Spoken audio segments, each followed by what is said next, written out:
Welcome back to Outdoors with Larry Ray on ESPN 790 AM, brought to you proudly by the Tennessee Wildlife and Resources Agency. Hey, good Saturday morning. Welcome back to Outdoors with Larry Ray on ESPN 790 here in Memphis, Tennessee, and all you good folks in Brownsville and Jackson. Glad to have you folks aboard, too. One of my favorite events is getting ready to roll out, and no, I have not been to all 122 of them. Okay, some people think I have, but Henry Reynolds before me went to all of them, and that's why he always walked funny, because he rode the worst horse they ever gave to him to the National Bird Dog Championships. And tonight at 7 o'clock at Bryan Hall, we're going to find out what the braces are and set up the pairings for the event, which starts Monday morning on the morning course at 8 a.m. And who better to talk about this great event, which is the Super Bowl of Bird Dog Field Trialing, is my good friend, Dr. Rick Carlisle. He is the AIM Plantation UT Center Director. Did I get that right, Rick? Is that okay? Is that very close? Good, very good. And one of the three judges, Dr. Stan Witt out of Gardner, Kansas. Good morning, Dr. Witt. How you doing? I'm doing very well, sir. Thank you for doing this. Rick, I know you don't have to judge this year, Rick. Aren't you happy? I mean, so I am well pleased. No, we're a little early still. This is just Saturday before the event, so we don't want anything to happen, Dr. Witt, to any of these judges. And Rick, right.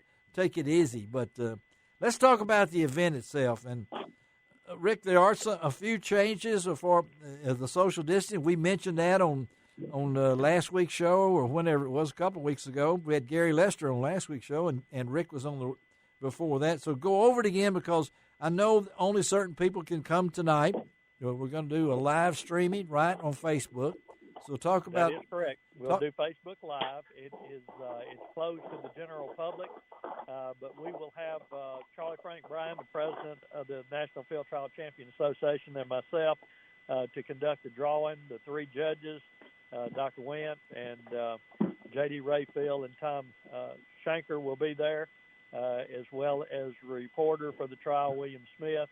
And then we're going to also have Jamie and Dee Evans will do the filming. Okay. Brad Harder makes a video each year. He'll be there. And then we'll have two handlers representing all the rest of the handlers. And that's Larry Huffman and Steve Hurdle have agreed to do that. Great. And then the live streaming will be on Facebook, right, tonight? That is correct, 7 o'clock. 7 o'clock tonight. 21 dogs have entered. So I'd like to ask Stan, a lot of folks maybe don't understand. I know it's the AIMS. What do we call it, Rick? The Mesian standards. There you go, Doctor. You came in right for Rick. I know he was going to answer that, but you caught him with real quick on this Saturday morning. But you judges, talk about being a judge for this. Well, first of all, it's a great honor to be a judge, and second of all, it's probably the most fun thing in the whole world to judge, because you get to see the best bird dogs in the world. Each brace is 3 hours long.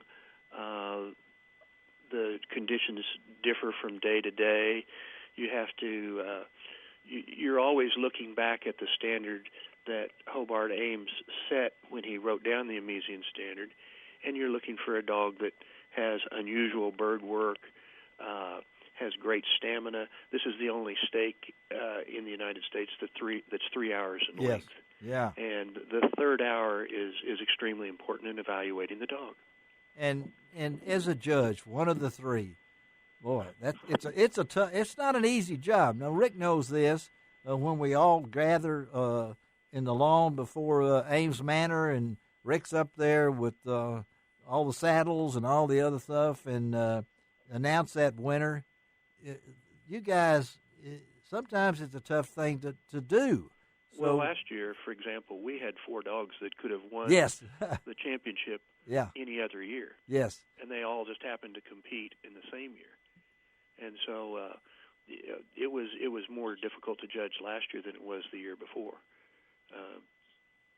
The previous year when I judged, we had a clear-cut winner, and he had a great performance. And we had 4 dogs that had exceptional performances last year. That's what, and we all knew that as we anxiously stood there and watched it. But you guys, you huddle together every day, I'm assuming, after it's all over. You got your notebooks, you got your little things, and you look over it, and then once they've got through, you huddle back again. That's correct. And then we actually all stay together, and we talk bird dogs all day long for the whole duration of the trial, and we evaluate each brace of dogs as we go along, and try and make sure that we're all in agreement with the choices that we're making. And Rick, I know since 1915, it's been at Ames Plantation.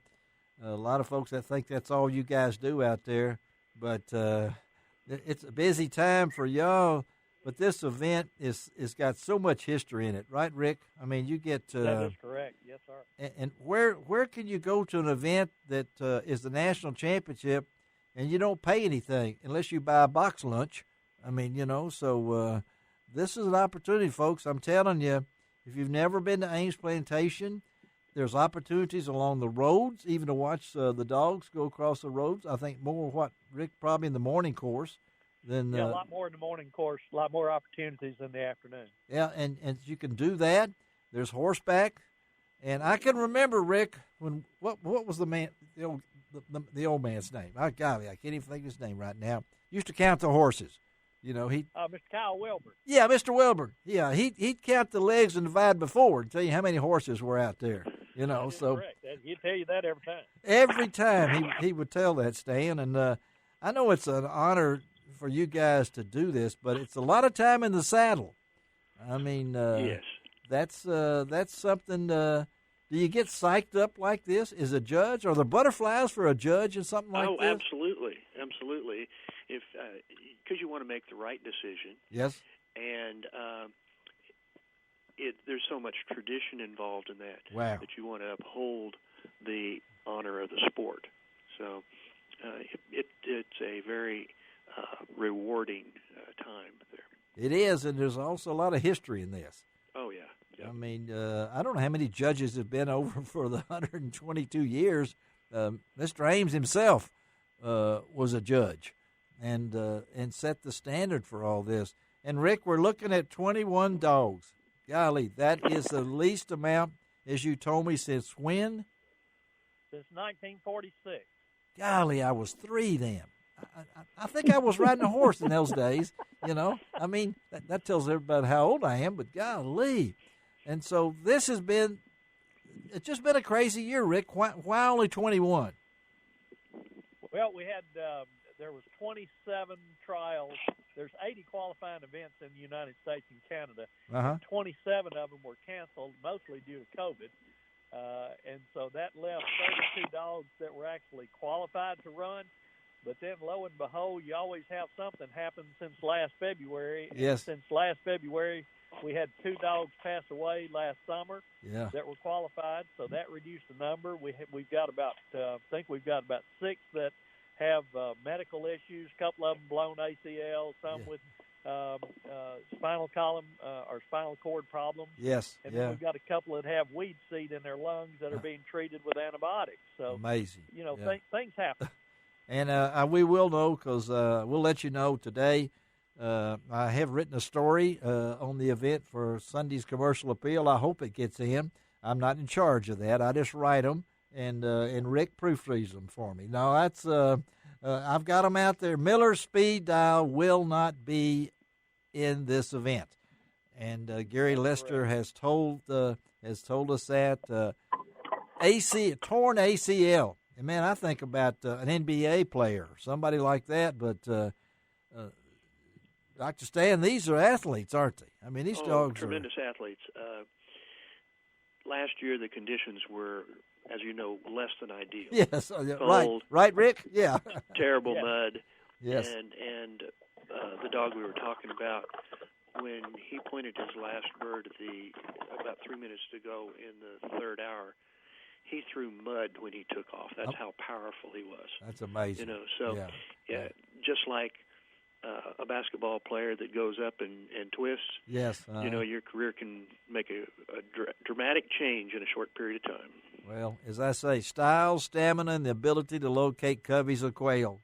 Am I pretty close on that, Rick? So, yes, sir. Okay, Yes, sir. I don't know if that's in the right order, but 3 hours, no other event like this. And these dogs, if you have a chance, I'm telling you again, head to Ames Plantation, Grand Junction, Tennessee. First brace, as we call it, 2 dogs in each brace.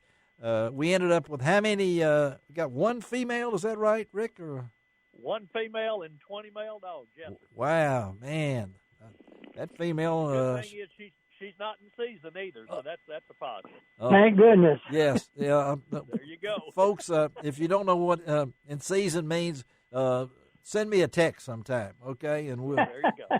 we'll talk about it. Stan, thank you very much Thank you, sir. for being with us this morning. Again, Dr. Stan Went, one of 3 judges for the National Bird Dog Championship. And again, Rick Carlisle, I'll see you out there, buddy. Okay, I told. All right, man. Looking forward to visiting with you. I told Gary Lester, is the Jeep still there with Gus, my driver? That's what I'm looking for. You know, so. Both of them have gone by the way. Well, I got some stories to tell. Stan, thank you again. Have a great day, and we'll see y'all next week. Okay.